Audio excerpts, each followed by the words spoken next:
السلام علیکم ورحمۃ اللہ. ایک بار پھر خوش آمدید کہتے ہیں ناظرین آپ کو سحر کی اس خصوصی نشریات میں, جہاں ہمارے معزز مہمان ہمارے ساتھ موجود ہیں. خوبصورت ٹاپک پر آج ہم بات کرنے جا رہے ہیں, لیکن آغاز سے پہلے سب سے پہلے میں آغا منہاج بھائی کا شکریہ ادا کرنا چاہتی ہوں کہ ہم تمام لوگوں کے لیے یہ خوبصورت تحفہ آج یہ لے کر آئے ہیں. جزاک اللہ اس کے لیے. اللہ تعالیٰ جو کچھ ہم اس میں پڑھیں اس کی نیکیاں اللہ تعالیٰ آپ کے حصے میں بھی لے کر آئے. فہیم صاحب, اس سے پہلے کہ میں پروگرام کا, آج کی سحر کا اور آج کے ٹاپک کا آغاز کروں, میں چاہ رہی ہوں کہ میں ذرا آپ مجھے یہ تسبیح دے دیں گے پلیز. یہ میری ہے, آپ کو چاہیے؟ ہاں جی, مجھے دے دیجیے. اپنے کیو کارڈز بھی آپ مجھے دے دیں گے پلیز. خیر کرے بھائی, آج یہ لیجیے. اچھا جی, اپنے مگ بھی آپ پلیز مجھے دے دیجیے.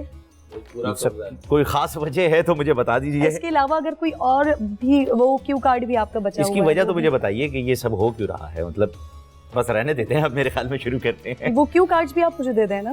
اچھا, یہ بھی میں آپ کو دے دوں؟ میں یہ نہیں دے رہا. کیوں دوں؟ اب مجھے بتائیے کس وجہ سے. آپ ناراض ہو رہے ہیں اس بات پر؟ نہیں, میں ناراض نہیں ہو رہا, لیکن تھوڑا سا جو ہے وہ اریٹیٹ ضرور ہو رہا ہوں. اریٹیٹ ہو رہا ہے. تو ناظرین, آج کا جو ہمارا ٹاپک ہے یہ چھوٹا سا میں نے ایک سوشل ایکسپیریمنٹ کرنے کی کوشش کی ہے, یا کہہ لیجئے کہ ایک فرد واحد کے ساتھ ایک کارروائی سی کرنے کی کوشش کی ہے. میں نے ان سے مانگنے کی کوشش کی, اور جب میں نے ان سے مانگا, ایک دفعہ مانگا, 2 دفعہ مانگا, انہوں نے دیا. تیسری دفعہ مانگا, انہوں نے دیا. چوتھی بار جب میں نے ان سے مانگا تو یہ اریٹیٹ ہو گئے. اب آپ یہ دیکھیے کہ جب انسان ہے, انسان سے ہم مانگ رہے ہیں تو وہ اریٹیٹ ہو رہا ہے, لیکن ایک وہ ذات ہے, ایک وہ شان رب ذوالجلال ہے کہ کہتا ہے کہ اگر تم مجھ سے نہیں مانگو گے تو میں تم سے ناراض ہو جاؤں گا. وہ اللہ رب ذوالجلال کی شان ہے جو کہ کہتا ہے کہ ہم اس سے دعا مانگے.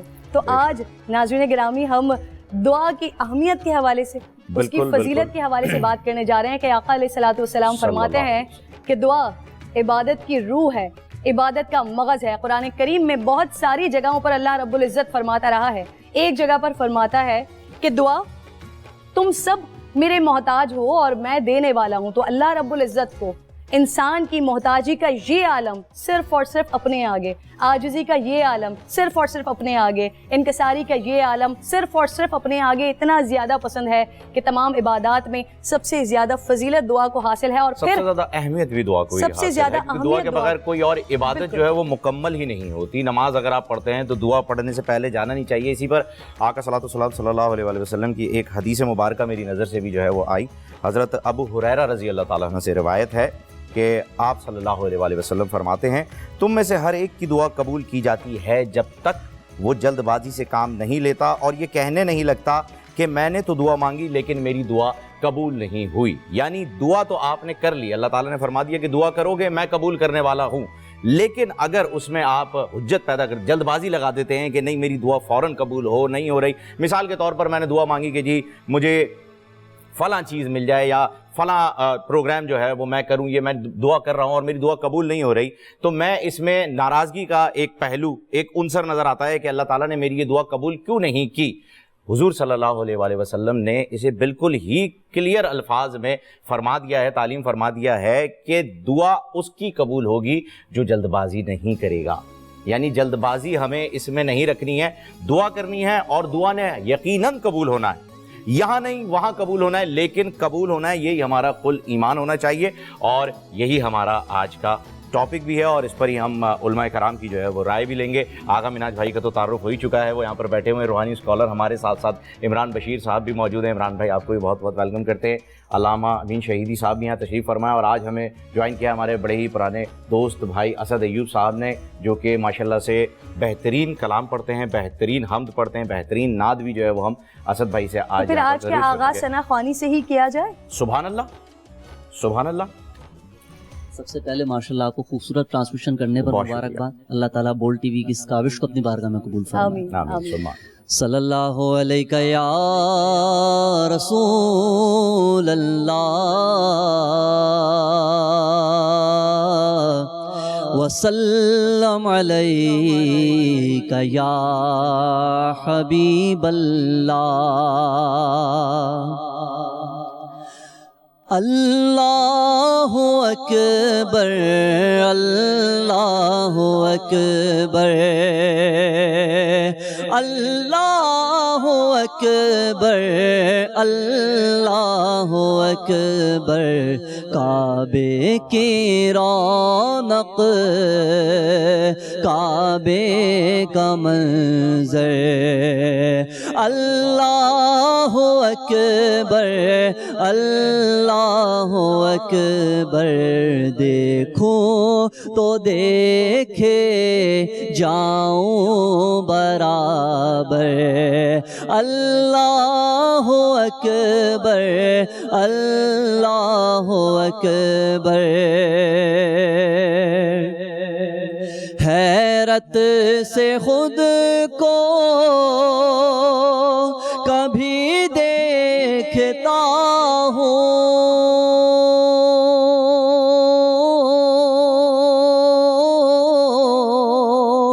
اور دیکھتا ہوں کبھی میں حرم کو لایا کہاں مجھ کو میرا مقدر اللہ اکبر اللہ اکبر بھیجا ہے جنت سے تجھ کو خدا نے چوما ہے تجھ کو میرے مصطفیٰ نے اے حجر اسود تیرا مقدر اللہ اکبر اللہ اکبر تیرے حرم کی کیا بات مولا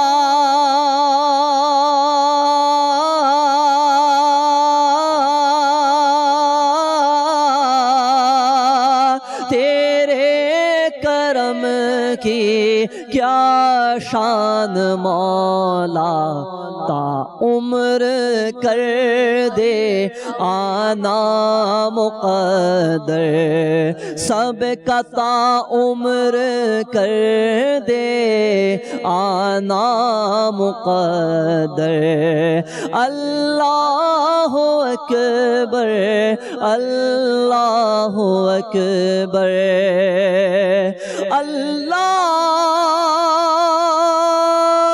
اکبر اللہ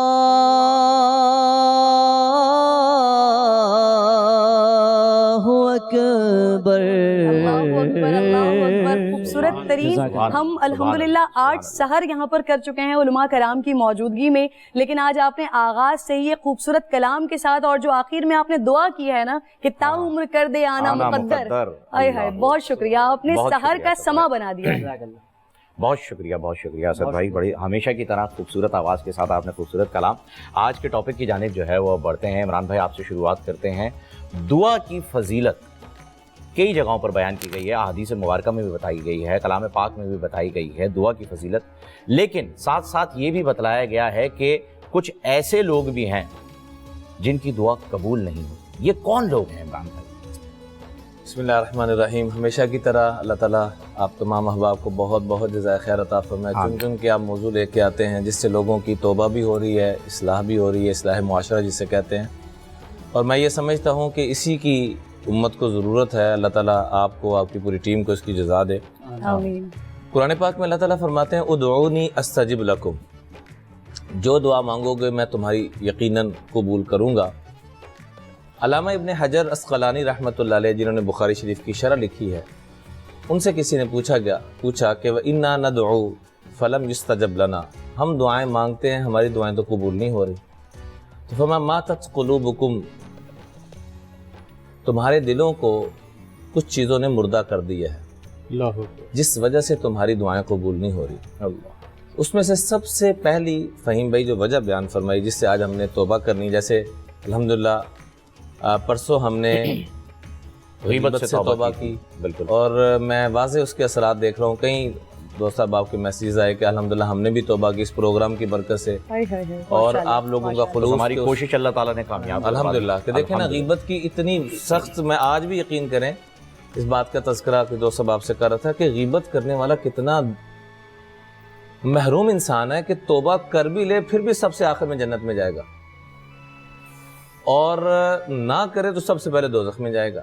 تو جیسے اسے توبہ کی, کل کے موضوع میں ہم نے اللہ ہمیں دیکھ رہا ہے اس نیت کا استحضار کیا, کیمرے کی آنکھ دیکھ رہی ہے, چھوٹا بچہ دیکھ رہا ہے. ایسے ہی آج ہم نے جن چیزوں سے دعائیں قبول نہیں ہوتی ان چیزوں سے ہم نے اپنے آپ کو ترک کر لیا. جی. تو علامہ ابن حجر اسقلانی رحمۃ اللہ نے سب سے پہلی وجہ بیان فرمائی, فما واشتغلتم بعیوب غیرکم وترکتم عیوب انفسکم, جب سے تم نے اپنے عیب دیکھنا چھوڑ دیے اور دوسروں کے عیب دیکھنا شروع کر دیے, رب نے تمہاری دعاؤں کو قبول فرمانا چھوڑ دیا. اللہ. آج ہم نے یہ نیت کرنی ہے کہ آج کے بعد میں نے کسی کے عیبوں کو نہیں دیکھنا. بولیے انشاءاللہ. انشاءاللہ انشاءاللہ. قرآن پاک کے شروع میں آپ اٹھائیے الف لام میم ذالک الکتاب لا ریب فیہ ھدی للمتقین. یہ عظیم الشان کتاب ہے, اس سے ہدایت متقی لوگوں کو ملے گی. تقوی کا لفظ قرآن پاک میں 250 مرتبہ آیا ہے. حضرت امام حسن رضی اللہ تعالیٰ عنہ سے پوچھا گیا کہ حضرت تقوی کہتے کس کو ہیں؟ ویسے تو تقوی کا لفظی ترجمہ گناہوں سے بچنا, پرہیزگاری, لیکن امام حسن مجتبی نے کیا فرمایا؟ فرمایا اللہ ترى نفسک خیرا, کہ تمہیں اپنے نفس کی کوئی خیر کوئی خوبی نظر نہ آئے, دوسروں کا کوئی عیب نظر نہ آئے, تو سمجھ لینا کہ تمہیں تقوی نصیب ہو گیا. سبحان. خطبہ نکاح میں 5 مرتبہ تقوی کا فہیم بھائی ذکر ہے. بالکل جی. 5 مرتبہ. کیوں؟ کہ خامن کو کہا جا رہا ہے کہ ساری زندگی بیوی کے عیب نہیں دیکھنے, بیوی کو کہا جا رہا ہے خامن کے عیب نہیں دیکھنے. بات سمجھ میں آ گئی؟ پھر دوبارہ اللہ کہہ رہے ہیں بھائی بیوی کے عیب نہیں دیکھنے, بیوی کو کہا جا رہا ہے خامن کے, بھائی بات سمجھ میں آ گئی؟ پھر تیسری مرتبہ, پھر چوتھی مرتبہ, پھر 5ویں مرتبہ. 5 مرتبہ تقوی کا لفظ لا کے اس بات کی طرف رہنمائی فرمائی گئی کہ عیب نہیں دیکھنے. آج جو ہماری دعائیں قبول نہیں ہو رہی اس کی ایک بنیادی وجہ یہ ہے کہ ہم دوسروں کی کمیوں کو دیکھ رہے ہیں. اور دوسری بات یہ فرمائی وَتَدْفِنُونَ مَوْتَاكُمْ وَلَا تَعْتَبِرُونَ, اپنے ہاتھوں سے اپنے مردوں کو دفن کرتے ہو پھر بھی عبرت حاصل نہیں کرتے. وہ گیا ہے, اللہ میں تھوڑا گیا ہوں. اللہ.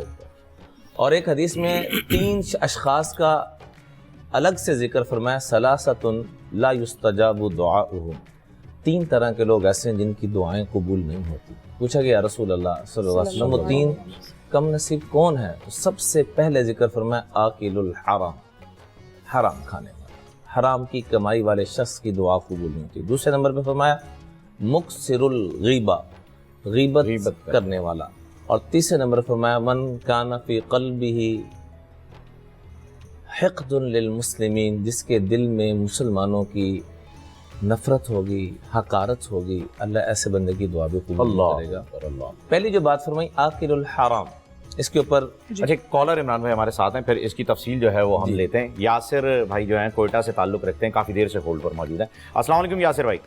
وعلیکم السلام. جی جناب, کیا حال ہے؟ کوئی سوال اگر آپ کا ہو تو ضرور کیجیے گا. اللہ کا شکر ہے, آپ سنائیں طبیعت ٹھیک ہے؟ الحمدللہ جی الحمدللہ. کوئی سوال آپ کا؟ جی سوال یہ ہے کہ دعا قبول نہیں ہوتی, اس کے لیے کیا کیا جائے؟